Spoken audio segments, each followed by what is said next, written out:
Nightcast. Stephen Lloyd Gilbreth brings you the current news from the world today and how it relates to Bible prophecy. Understanding the end-time events leading to the peaceful world tomorrow. Ladies and gentlemen, Stephen Lloyd Gilbreth. Good evening, friends, and welcome to this January 6th, 2015 edition of Nightcast. Friends, as over in Australia, the bushfires there are burning out of control, while Australia has recorded its third warmest calendar year since national records began in 1910. For farmers, adapting to the harsh conditions can be difficult, and many businesses are now being urged to start heat-proofing their operations. Later tonight, friends, we'll have a special report on this. I've got this opening footage, though, we wanted to show you of the fire burning out of control. We will have a report. Let's go to that now with Phil Mercer, a special report from there. The blazing sun beats down on some of Australia's oldest vines. They date back to the late 1800s and have thrived in tough conditions. The quality of the vintage here in the Hunter Valley north of Sydney depends not only on the sun and the soil, but the temperature. Very hot weather can inflict serious damage. While vineyards spray their crops to ward off fungus and pests, sunblock is also used to shield the plants from excessive heat. You put sunscreen on your kids when they go out in the sun, so we put it on our grapevines. It just goes on like a normal spray. It's your vineyard gets this funny white-blue colour, and it is like you look on the berries and there's a little coating on them. It's just like putting sunscreen on, and it gives it some protection. Too much heat can cause the berries to shrivel or suffer sunburn. Temperatures here in one of Australia's most famous winemaking regions can exceed 45 degrees Celsius. The vines are hardy, but sometimes they need extra man-made protection from the harsh conditions, and growers are having to be adaptable and inventive to protect their precious crops. And friends, you know that some of you know that the Bible predicts a time of conditions where even the cattle will cry out because of the excess heat, and there are prophecies on that. This weekend, we'll be covering some of those on the Sabbath TV channel that we do more in-depth reporting on. But I want to go on, friends, next to a story from the Middle East. Palestinian Authority President Mahmoud Abbas signed the ICC's founding treaty last week, ICC being the International Criminal Court. The U.S. says it is opposed to a move by Israel to halt the transfer of tax revenues to the Palestinian Authority. Israel took the step in retaliation for the Palestinian bid to join the International Criminal Court, ICC. Israeli officials said on Saturday, this past Saturday, that $127 million, the equivalent of 82 million British pounds sterling, collected on behalf of the Palestinian Authority last month, would be held back. U.S. State Department spokeswoman Jen Psaki said the Israeli move would raise tensions. Well, of course, so have the United States move at sanctioning Russia. That's raised tensions, and so on with Russia, Quoting now, she says, "We can call on both sides to avoid action that raises tensions and makes it difficult to return to direct negotiations." Why are you forcing the hand on that? You strife just leads to strife. Just leave it alone and let Israel deal with it. Except, friends, we know prophecy tells us, those of you, listen, There's one thing about watching world news and seeing, oh, this happened and that happened. And there's another thing watching it with what God says in His Word in mind, where we know, those who study prophecy, we know what's about to come. We know that at some point before Jesus Christ returns and before United Europe kicks all together, or as United Europe kicks together in the formation of 5 from the east, 5 from the west, that give their power to one dictator, one emperor, whom the Pope will crown in a coronation ceremony most likely held where they've been held for many hundreds of years, in Frankfurt, Germany, the home of the ECB, the home of on the second floor up there in the Romer building, the Emperor's Hall, where popes of the past have crowned the emperors of the Holy Roman Empire. And the Bible tells us there is one yet to come. It tells us in Revelation 17:10, if you want to look and see where I'm coming from on that. It tells us there are 7 kings. It says 5 are fallen. Many who study religion know who the 5, that's just a given. Just check any religious commentary. It'll describe to you who the 5 who are fallen are. And as soon as we get some of our software back and our studio back in the condition, as we create some more, I'll have that slide that I can show you, the listing of the, do I have that here? That I can show you who those 5 kings are on a chart. It begins with Justinian. The 5th one ends with Napoleon, who, after he lost the battle at Waterloo, the Roman Empire was dissolved for a while, from about 1812, 1814, until 1936, when Mussolini invaded Ethiopia, and he did that with a concordant from the Vatican, and then you saw him making the proclamation that he had restored the Holy Roman Empire. Holy because he had the concordant with the Vatican. Now I say holy with quotes around it, and because just as there are, as the first seal of Revelation depicts false Christ, there are false holy situations that appear to the whole world to be of God and have holiness associated with it, such that they even take the name of the Father, which God tells us to not do, and not call any man Father, and yet the head of the Roman Catholic Church, the Pope, is called His Holiness the Father, His Holy Father, and His holiness, and such things that should never be titular to a man, a human man. You know, even the apostles who were sent by God were not given the titles of God the Father Himself. They weren't called fathers. Now, in a certain spiritual sense, those who we learn things from, they do parent us in a certain way, but they're not to be called the Father's name, Father so-and-so. Like, you know, and Revelation 12:9 also tells us, why does the world buy into all this? God explains it in Revelation 12:9, where He says that the God of this world, who's behind it all, has got the whole world deceived. Just take a look at Revelation 12:9. And don't believe me, as Mr. Herbert W. Armstrong would often say, don't believe what someone is telling you.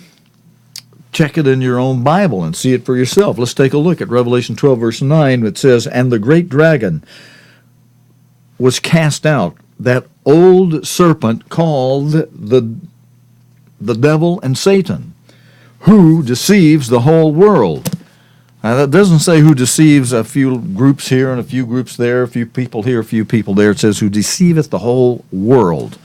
So, with that in mind, and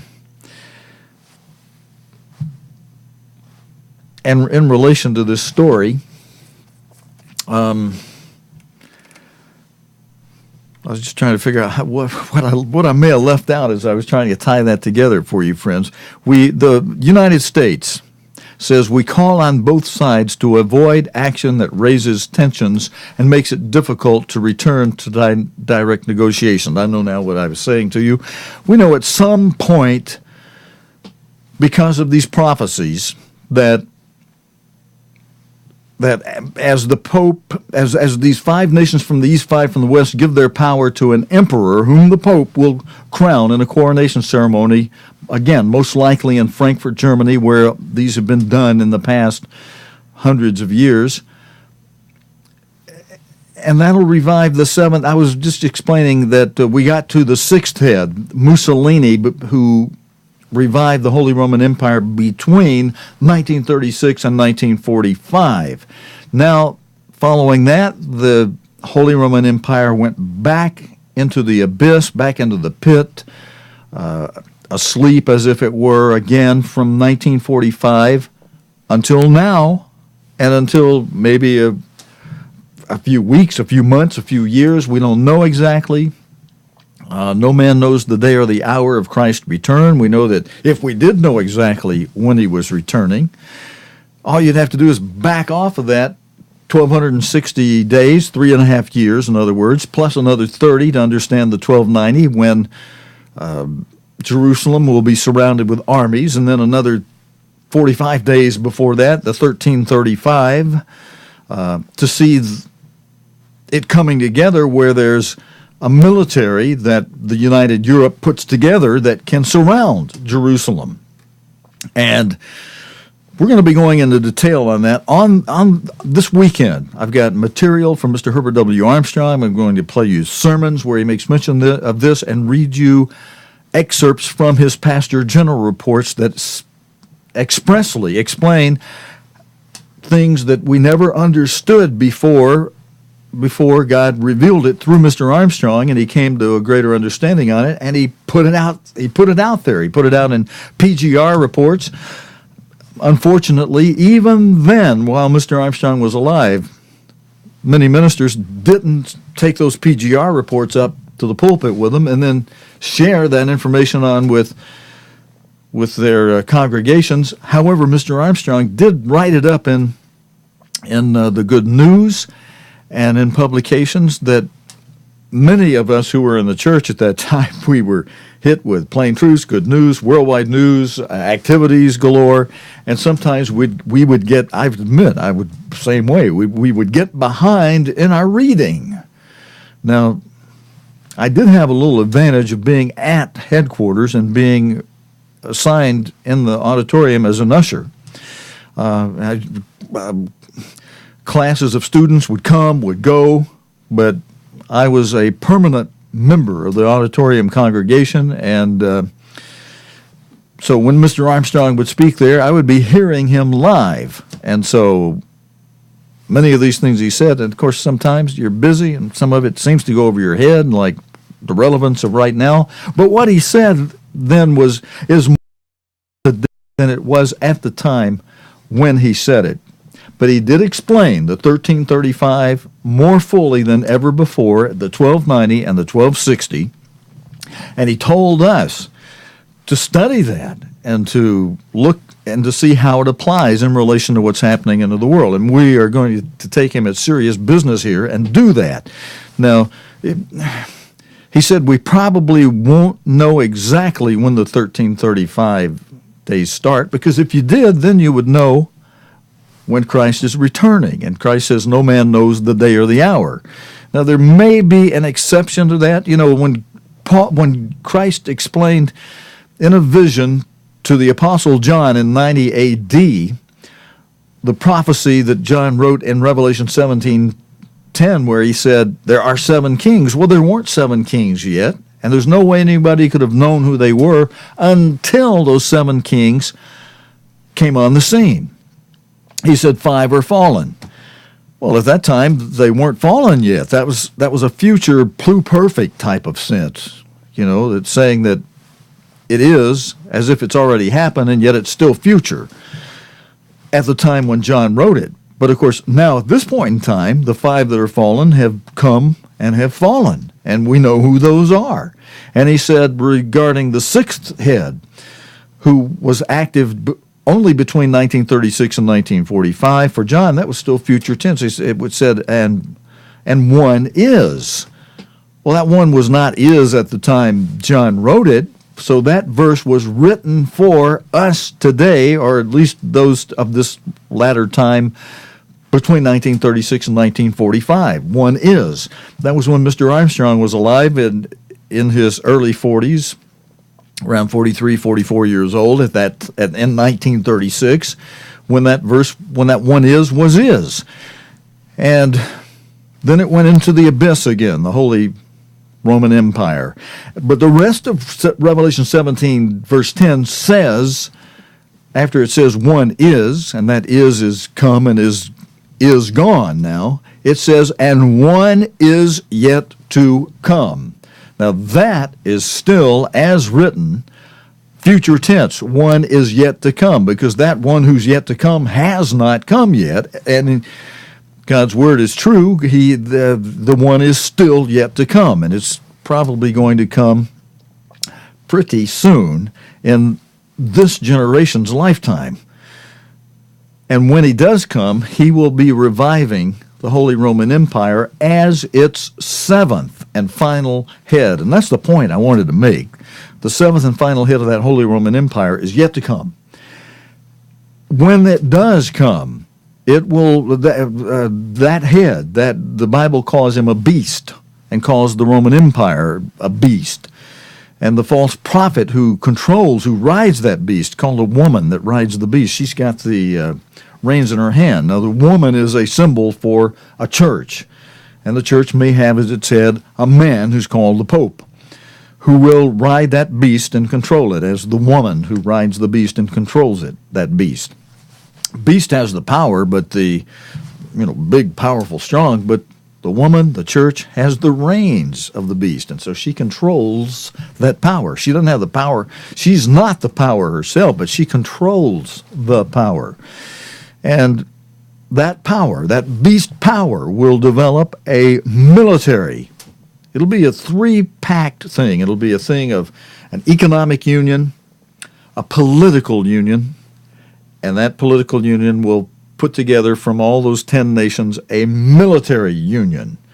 And the military union that the Pope controls through the beast, that is a political union and a economic union with a military union that will be developed, they'll have that army go in and surround Jerusalem. And so this is the point I'm making. There are certain things that are going to happen in spite of anything else. But here's what today's news story says. Obviously, this action related to Israel withholding taxes that would ordinarily go to the Palestinian Authority. Obviously, this action would, and I'm quoting now, still quoting Ms. Psaki from the United States. Obviously, this action would qualify in that category, she said. Let me give you the whole paragraph she was just saying again. We call on both sides to avoid action that raises tensions and makes it difficult to return to direct negotiations. They're never going to negotiate that animosity that goes back 3,500 years to the time of Abraham and Sarah, when Sarah told Abraham to go have a child with her Egyptian handmaid Hagar, and that produced Ishmael, whom Mr. Mahmoud Abbas represents. The modern-day Palestinians are descendants of Ishmael, who was the son of Hagar, the Egyptian handmaid of Sarah, the wife of Abraham. We're talking some good 3,500 years ago, and that animosity that Hagar and Ishmael had for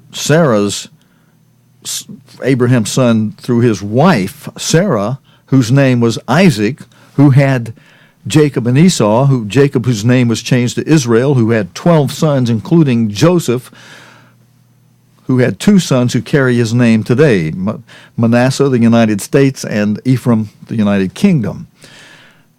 And his other sons were Judah and Reuben, France, and Judah being the Jewish people, everybody knows that part, and other sons around the world that are part of Israel that Ishmael is jealous of and hates, and especially over there in the Middle East in Israel because of Jerusalem being there. That animosity goes back 3,500 years. You're not going to resolve that by getting back to direct negotiations. Ain't going to happen. But she goes on to say, obviously, this action would qualify in that category, she said. She also said the U.S. was, quote, deeply troubled by the Palestinian action. Ms. Psaki said joining the ICC was entirely counterproductive and does nothing to further the aspirations of the Palestinian people for a sovereign and independent state. She reiterated warnings that the Palestinian move could have implications for U.S. aid to the Palestinian Authority. The focus right now is to continue to encourage both sides. She said, you know, that animosity, you can't play the middle of that.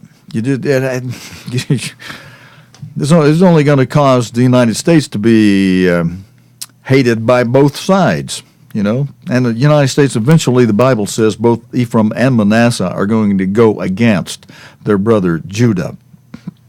I'll show you that on a future night and on the weekend on our other channel. Joining the ICC, joining the International Criminal Court, could see Palestinians pressure or pursue Israel on war crime charges. Israel collects taxes on behalf of the Palestinians and transfers about $100 million per month. It accounts for 2/3 of the authorities' budget. 2/3 of the authorities' budget. Israel froze the monthly transfers in April 2014 after Palestinian leader Mahmoud Abbas applied to join a series of international treaties and conventions. Last Wednesday, Mr. Abbas signed the Rome Statute, the ICC's founding treaty.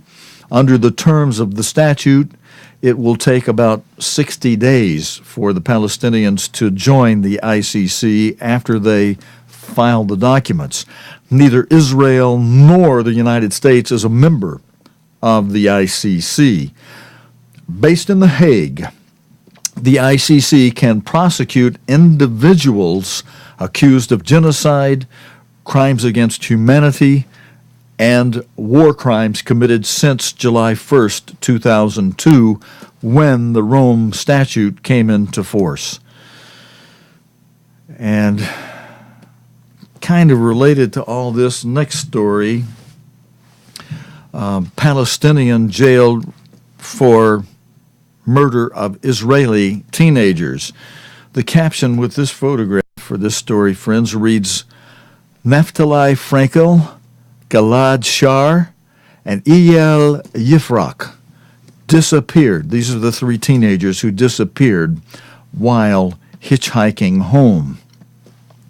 An Israeli military court has sentenced a Palestinian man to 3 life terms for abduction and murder of these 3 Israeli teenagers in the West Bank. Hassam Kawazme, a member of Hamas, must also pay $63,000, the equivalent of 41,000 British pound sterlings, in compensation to the victims' families. 2 other suspects were shot dead by Israeli forces in Hebron in September. That's these fellows right here. The murders in June set off an escalating cycle of violence and led to a 50-day conflict between Israel and Palestinian militants in Gaza, which you'll remember from our news reports this past summer.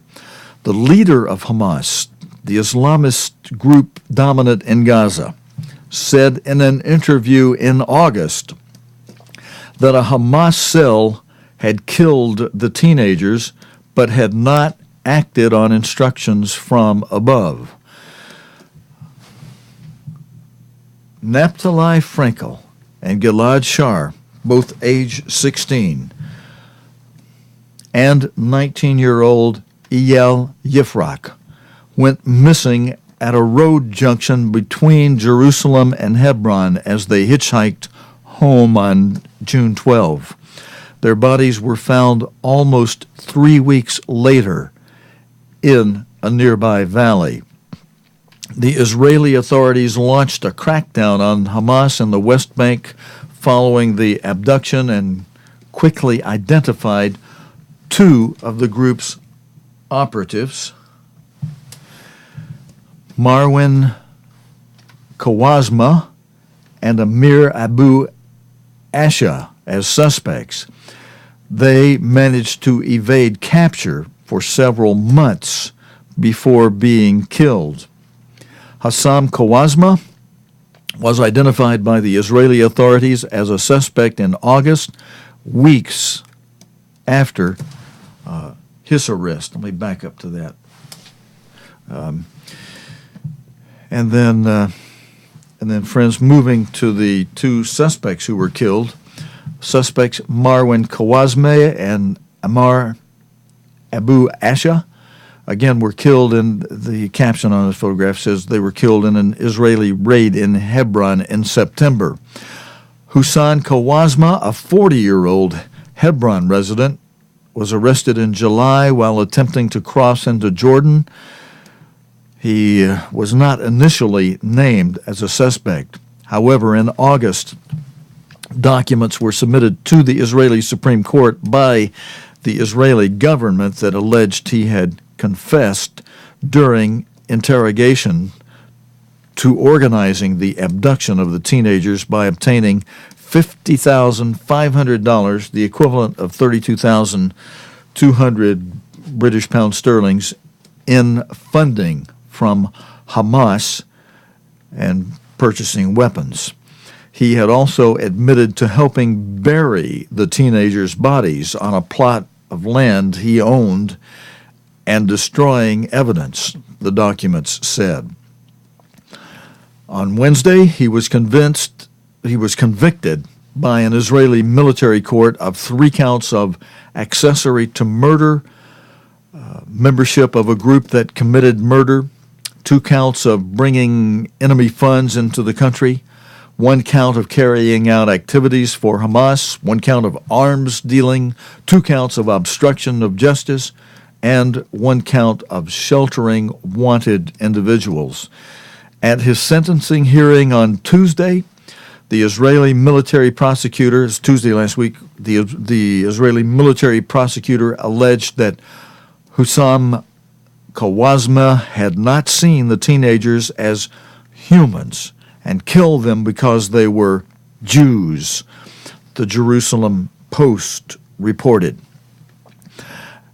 Avraham Frankel, the father of Naftali Frankel, said he deserved to be punished in accordance with the full severity of the law. The court agreed, saying he was guilty of the cold-blooded and terrible murder of 3 young people who were going home to their families. And I'll just back that photograph up one time. The man who was convicted is pictured here.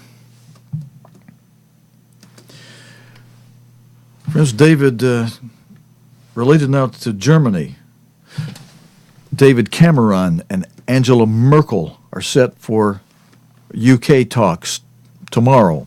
The caption with this photograph reads, David Cameron is seeking to win German support for his agenda for European change.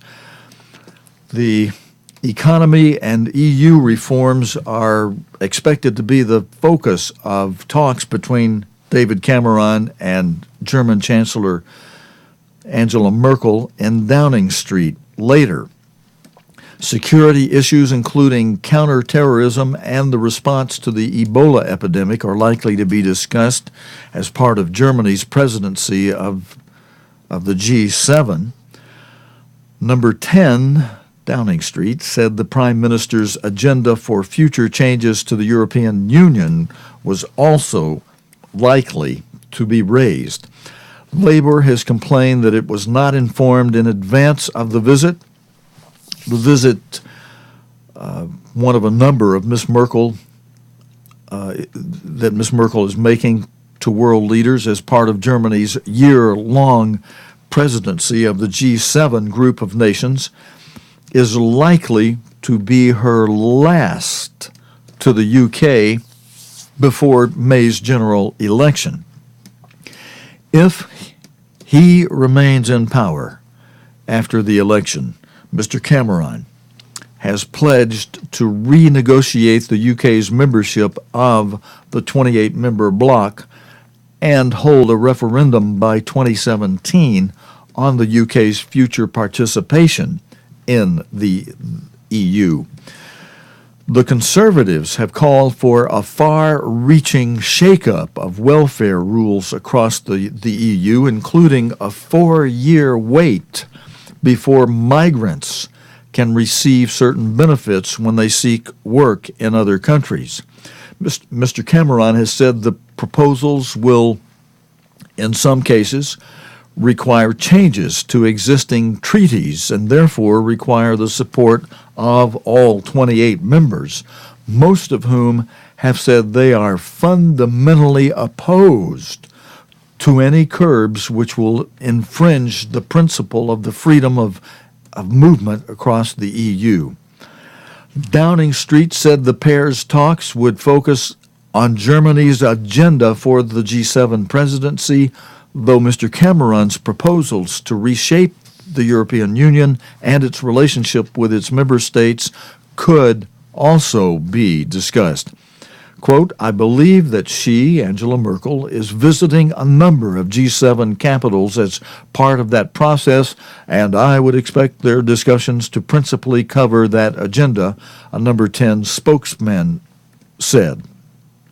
The global economy is at the heart of it. There are also some other issues. For example, there's a particular German interest in continuing the work on antimicrobial resistance. The spokesman added, I'm sure EU reform as an issue will also be discussed. Labour has complained that the Foreign Office did not inform it of Mrs. Merkel's visit, although the party stressed that leader Ed Miliband had discussed European issues and Labour's EU agenda with the German leader when she last visited the UK in February 2014. The Foreign Office usually contacts the leader of the opposition's office in advance of visits from heads of government, and unfortunately on this occasion they failed to do so, a Labour spokesman said. It's understood that Mrs. Merkel did not ask to meet Mr. Miliband during her visit to the UK. Labour said Mr. Cameron was spending more time negotiating with his backbenchers over Europe than other EU leaders, and there was an, quote, unbridgeable gap between what Tory MPs wanted and what Germany and other EU nations would accept. Chancellor Merkel is publicly supportive of Britain's place in Europe, but on her visit to London, she will no doubt reiterate to David Cameron that Germany is not willing to bail him out politically at any cost, Shadow Minister Pat McFadden said. During her visit to London, Mrs. Merkel is also due to visit an exhibition on the history of Germany at the British Museum and will be accompanied by the Prime Minister. And friends, now our next story, let me explain. I've got a video I'm going to show you. It's about 4 minutes long if you're watching live. There is an advantage for those of you watching live tonight. You'll see the entire special video that we have. However, if you're watching from the archive, for example, on YouTube or any other place we've got an archive, our license doesn't cover the music in parts of this video if we archive it on YouTube. And therefore, for the archive on YouTube, we're going to have to go snip, snip. And that's big chunks of this interview, although you'll still get some relevant points when you're watching in YouTube. But if you're watching in the archive by recording, if you're not watching this live, just realize this has been edited down from its full length to just portions of it that don't have the music in the background because of the licensing requirements there. So just I throw that out to you. It's an advantage. I like it for those of you who watch live, because we do this live every night, Sunday through Thursday. Then we throw the recording into a YouTube archive and put notice of that on Facebook for people. But those of you watching, and usually you get it all, even that way. But tonight you're not. You're only going to get a little portion of this. Very important video, though, very significant. German Chancellor Angela Merkel will meet with this says, let me tell you what the dateline on this. This dateline is today. And it's going over the same thing in a way, but very different than I was just saying. German Chancellor Angela Merkel will meet David Cameron in Downing Street on Wednesday. That's tomorrow. Discussions will focus on the Prime Minister's plans to negotiate Britain's membership of the EU after May's general election. The BBC's Andrew Marr looks at why it is that Ms. Merkel is making such a profound mark on the lives of people in Europe. And in other words, why is Angela Merkel so powerful? That's the question that was asked with this video. Let's take a look. Tomorrow's summit between Angela Merkel and David Cameron isn't quite the meeting of equals it might seem. And that's not because the German economy is much bigger, or because she's won 3 major elections, or even because she's been around a lot longer and seen a lot more. No, it's because at some level she holds part of his future in her hands, and he doesn't hold hers. But for her, the most important moment of her life was when that wall fell down. The crucial difference between Angela Merkel and British Eurosceptics is that she doesn't see the EU as interference or a threat to national sovereignty. She sees it, because of her background, as a symbol of democracy, freedom and liberalism. At a deep level, she simply doesn't understand British parliamentary Euroscepticism. And if anyone in London thinks that doesn't matter very much, they ought to remember that this is a formidable woman, well used to being underestimated. And that goes right back to her first emergence into all German politics. She had no experience, no standing. She had no share in the politics of Western Germany. So she was seen as just some window dressing. But out of that situation, she came to be not only a fairly successful minister in the 2 last Kohl cabinets, but also Secretary General of the party. With President Putin, she talked to him in Russian and built up a close personal relationship. Leading a tougher European policy towards Putin, and she is the one European leader whom Putin not only respects, but I would even say fears. I would actually go so far as to say that what Merkel says to Putin probably counts more with him even than what Barack Obama says. That's why some see her as the Chancellor of Europe, consolidating Germany's place as the nation with the most clout on the continent. Tomorrow's London visit will take in not just the Volkswagen Beetle, currently parked in the British Museum as part of its epic exhibition on modern Germany, but, yes, of course, the sofa parked in number 10 as well. David Cameron's timely chance to put his case for resetting Britain's relationship with Europe.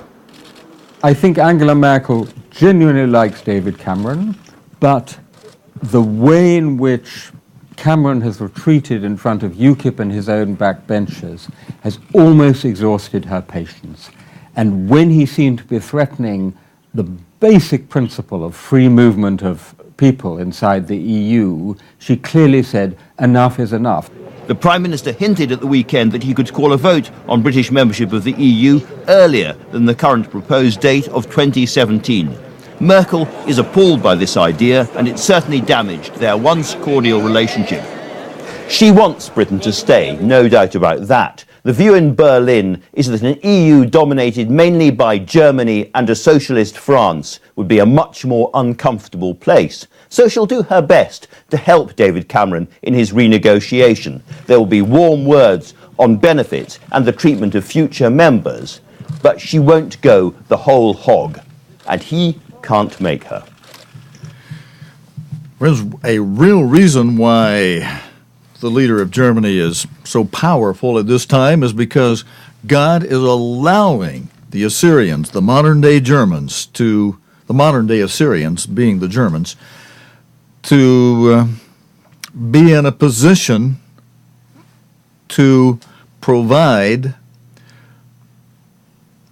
that seventh and final head of the Holy Roman Empire that the Bible calls a beast, and to be in position for, as God says, he will use the Assyrians again to punish his people, the tribes of Israel, who in the latter days are not obeying him. A real incentive to be sure we are obeying, because God says punishments, great punishments come if we don't obey, and they'll come. God will again use the modern-day Assyrians, Germany, to punish his people, Israel, where they are. And one of the warnings comes to us in Ezekiel 6, chapter 6. Ezekiel chapter 6, verse 6, where God says that if you continue to disobey, all of your cities will be laid waste. And they'll be laid waste by the power that the leader of Europe, the restored Holy Roman Empire, will direct to all of the cities of the United States, all of the cities of the UK, Canada. You're not left off the hook. Your cities will get it too if your people are not obeying our Creator. That's it for this Tuesday night report, friends. We'll be saying more on this subject in future reports. God willing, and the creek don't rise, we'll be back again tomorrow night, Wednesday evening, with the day's current news related to the Bible and prophecy here on Nightcast. Until next time, friends, your host, Stephen Lloyd Gilbreth, saying good night and so long, friends.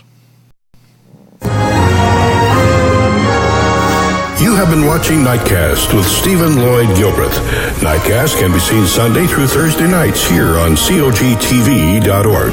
Tonight's program is also available anytime on demand in the COGTV.org video archive.